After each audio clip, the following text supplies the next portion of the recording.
Et pour parler de cette réforme prévue des régimes de retraite au Maroc, nous avons le plaisir d'être en direct depuis Rabat avec Abdelghani Youmni, économiste et spécialiste des politiques publiques. Bonsoir.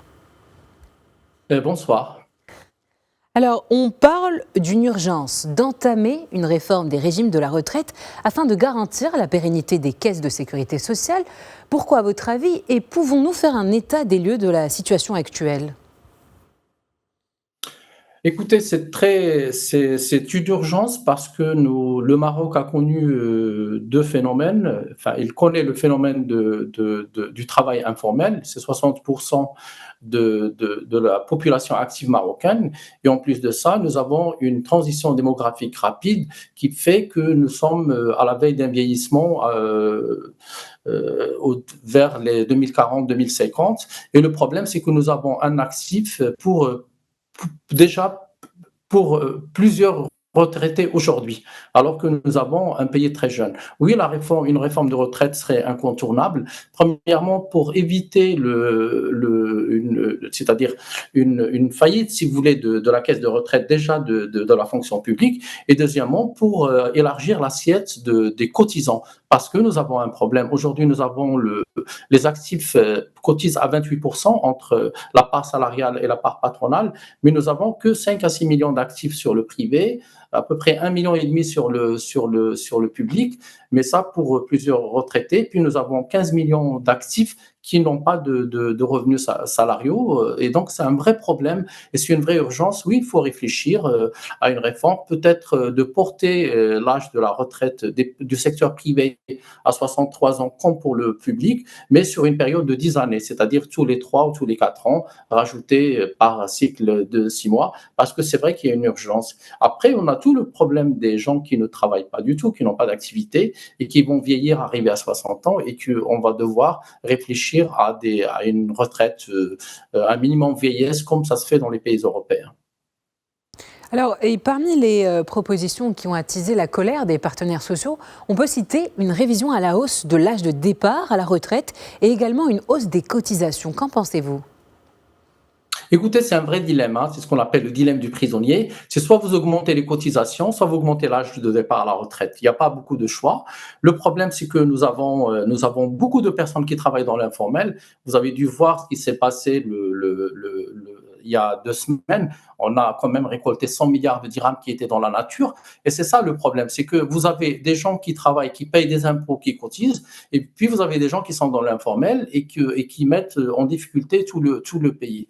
Oui, il faut une réforme. Alors, il y a autre chose, c'est que sur les 25 dernières années, nous avons eu un gain d'espérance de vie de 15 ans à peu près. On est à 78 ans d'espérance de vie.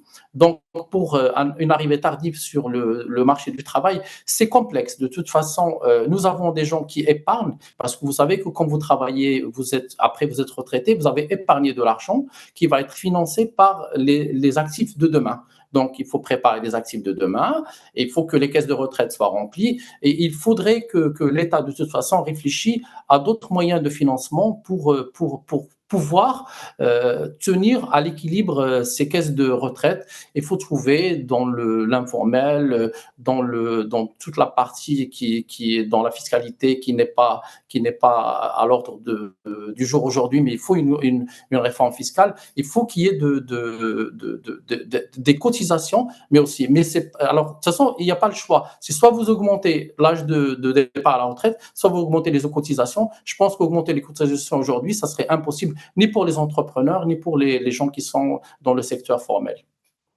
Alors, au vu des discussions, est-ce que cette réforme de la retraite ne risque-t-elle pas d'être confrontée à une opposition de la part des partenaires sociaux dans le cadre du dialogue social, ou elle pourrait carrément engendrer un regain de tensions sociales ? Écoutez, il faut des assises de la retraite. Il faut qu'il y ait une discussion sérieuse, parce que maintenant, nous avons des retraités qu'il faut continuer à leur verser des retraites, des pensions. Et puis, nous avons des gens qui vont partir à la retraite avec qui il faut trouver des solutions. Et puis, de toute façon, il y a un problème. On a une espérance de vie qui avance. On a un pays qui vieillit plus ou moins et on sait qu'on a des échéances vers les années 2040, 2050. Donc, et puis, nous avons aussi une économie qui ne produit pas suffisamment de croissance pour financer les dépenses publiques.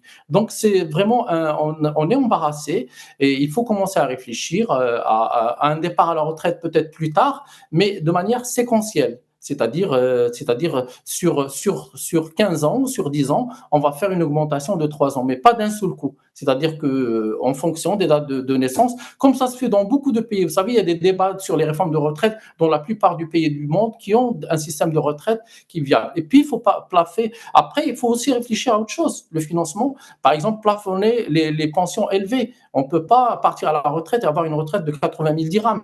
C'est pas juste envers celui qui a que 2 000 ou 1 500 dirhams. Ça aussi, il faut plafonner les niveaux de retraite. Il faut aussi peut-être fusionner les caisses publiques, que ce soit la CMR et la CNSS et la RCAR. Donc, et puis peut-être réfléchir à une TVA sociale, comme ça a été fait dans d'autres pays. Ça peut être sur le carburant, sur d'autres produits. Il faut trouver des solutions de toute façon. C'est vrai qu'il y a urgence et c'est vrai qu'il y a un problème. Vous savez que les dernières statistiques nous donnent, c'est-à-dire une fécondité à 1,9, ça veut dire qu'il y a un problème aussi de démographique qui se pose, en plus du vieillissement qui arrive. Alors, vous l'avez évoqué vous-même, et la ministre parle de création de 2 pôles, public et privé. Et cette réforme sera également conforme à la définition de mécanismes de transition, tout en préservant les droits et les acquis et en œuvrant pour l'amélioration de la gouvernance. Est-ce qu'on peut revenir un peu plus sur ces points-là ?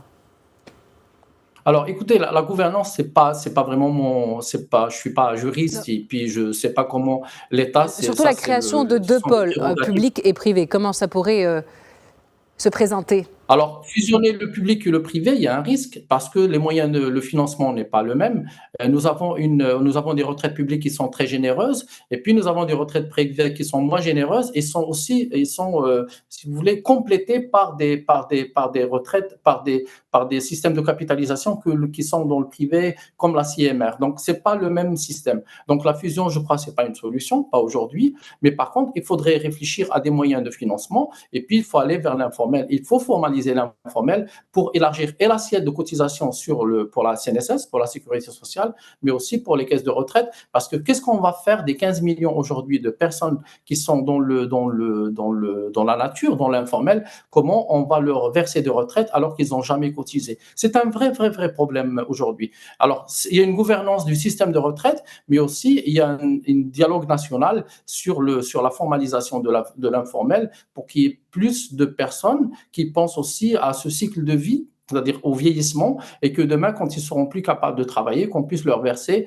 au moins un minimum vieillesse qui pourrait être de 1 500 ou de 2 000 dirhams. Eh bien, merci Abdelghani Youmni pour toutes ces précisions. Je rappelle que vous êtes économiste et spécialiste des politiques publiques et que vous étiez avec nous depuis Rabat.